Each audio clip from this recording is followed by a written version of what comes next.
எப்படி இருக்கிறீங்க? நல்லா இருக்கிறீங்களா? வாழ்க்கையில் மறக்க முடியாத நாட்களும் இருக்கு, மறக்கக்கூடாத நாட்களும் இருக்கு.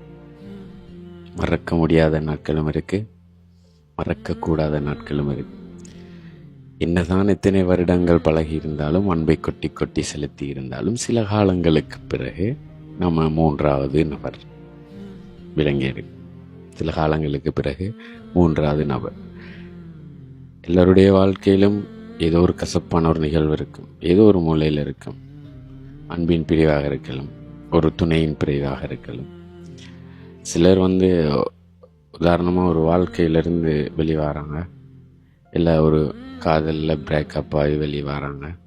புதியதொரு உறவோட அன்பாக பண்பாக பழகி கொண்டிருக்காங்க. அந்த உறவும் சொல்லியிருக்கு, நான் உனக்காகவே இருப்பேன், எப்பயுமே நான் உனக்காக இருப்பேன், உன்னை ஒரு போதும் கைவிட மாட்டேன். அதுக்குள்ளே ரெண்டு பேரும் ஒரு ஒப்பீனியனான ஒரு முடிவுக்கு, நல்ல ஒப்பீனியனான ஒரு முடிவுக்கு வருவாங்க. கடந்த கால என்னுடைய வாழ்க்கையை சரி, உன்னுடைய வாழ்க்கையை சரி, இதில் இழுக்கக்கூடாது அப்படின்ட்டு இருப்பாங்க இல்லையா? என்னத்தை சொல்ல வரேன்னா, ஊரில் சொல்லுவாங்க, அந்த குத்தி காட்டுற அப்படின்வாங்க. ஒரு அன்பான உறவுக்குள்ளே ஏதோ ஒரு சின்ன சண்டை வந்தால் போதும், நீ அவனோட விரும்பின, நீ அவளோட விரும்பின, நீ அவனோட இருந்த வந்தானே, நீ அவளோட இருந்த, இப்படியான ஒரு பிரிவு. பழைய கடந்த கால வாழ்க்கையை குற்றி பார்க்கின்ற மாதிரி அப்படியே குத்தி பார்த்துட்டு அவங்க பேசாமல் இருந்துருவாங்க.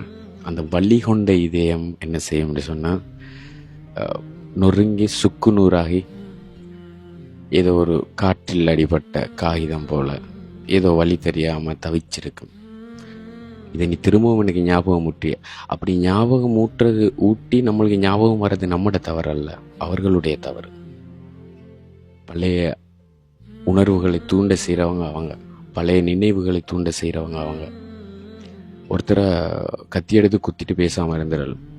இந்த குத்தி காட்டுற அப்படின்னு சொல்லுவாங்க, ஒரு நினைவை தூண்டிட்டு பேசாமல் இருப்பாங்க சில பேர், அப்படியே கல் மாதிரி இருப்பாங்க.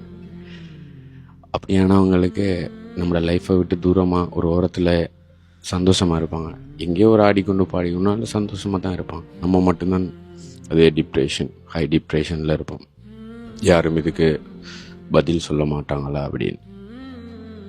இதுக்கப்புறமும் வாழ்க்கையை ஏர்ன் பண்ணி கொண்டு போகிறது ஈஸி தான்.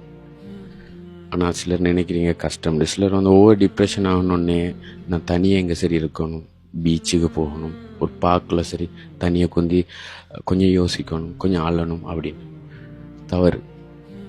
என்னைய பொறுத்தளவையில் அது தவறு. உங்களுக்கு அழணும் மாதிரி இருந்தால் உங்களோட ரூம்லேயே கதவெல்லாம் சாத்திட்டு நல்லா அழுதுருங்க, நல்லா அழுது தொலைச்சிருங்க. அந்த நேரமே நிகழ்வே இல்லாமல் ஆக்கிறீங்க. நினைவுகள் அழிக்கிறது கஷ்டம். ஒரு மனிதனுடைய மெமரிஸ் பவர் 1000 மெகாபிக்சல் கேமராவை விட மிகவும் ஒரு அடர்த்தி கூடுனது, பொலிவு கூடுனது. அது அழிக்கிறது கொஞ்சம், ட்ரெஸ் பண்ணுறது, எரேஸ் பண்ணுறதெல்லாம் சரியான கஷ்டம். நீங்கள் சில விஷயங்கள்லேருந்து மாறணும், சில விஷயங்களை விட்டு நீ ஒதுங்கணும் அப்படின்னு நினைச்சிங்கன்னா கட்டாயம் உங்களுக்கு மிக பிடித்தமான ஒரு விஷயம் இருக்கும். எதுவாக இருக்கும், ஒரு ஆர்டிக்கலாக இருக்கும், ஒரு கவிதை, நல்லா கவிதை எழுதக்கூடியவராக இருப்பீங்க, இல்லாட்டி நல்ல ஒரு பயம் கிரியேட்டராக இருப்பீங்க. ஸோ அந்த மாதிரியான விஷயங்களில் உங்களோட மோட்டிவேஷனை நல்லா கொண்டு போங்க. உங்களோட விஷன், உங்களுடைய வேஷன் ரெண்டுக்கும் வித்தியாசம் இருக்குது. விஷன்ன்றது உங்களோட நோக்கம், அது சரியாக இருந்துட்டுனா உங்களோட வேஷன் அப்டேட் ஆகிட்டு இருக்கும் ஆட்டோவாக. உங்களோட விஷன் மாறிட்டு அப்படின்னு சொன்னால் உங்களோட வேஷன் அப்டேட் ஆகாது. உங்களை ஏமாற்றியவர்கள் தான் அப்டேட்டில் போயிட்டுருப்பாங்க. ஸோ நம்மளை அவங்க தூக்கி எறிஞ்சிட்டாங்க, இல்லாட்டி சில விஷயங்களை குத்தி காட்டி நம்மளை நோகடிக்கிறாங்க அப்படின்னா ஏழுமான அளவு தள்ளிடுங்க. முடியாட்டியும் பரவாயில்ல, தயவு செய்து சிலர் காயப்படுத்தாம இருங்க. அதுவே ஒரு பெரிய ஒரு விஷயம். இந்த வீடியோ உனக்கு எப்போ சரி தேவைப்படுன்னு நினைக்கிறேன். ஒன்று சேவ் பண்ணிக்கோ, இல்லாட்டி டவுன்லோட் பண்ணிக்கோ. தேங்க்யூ.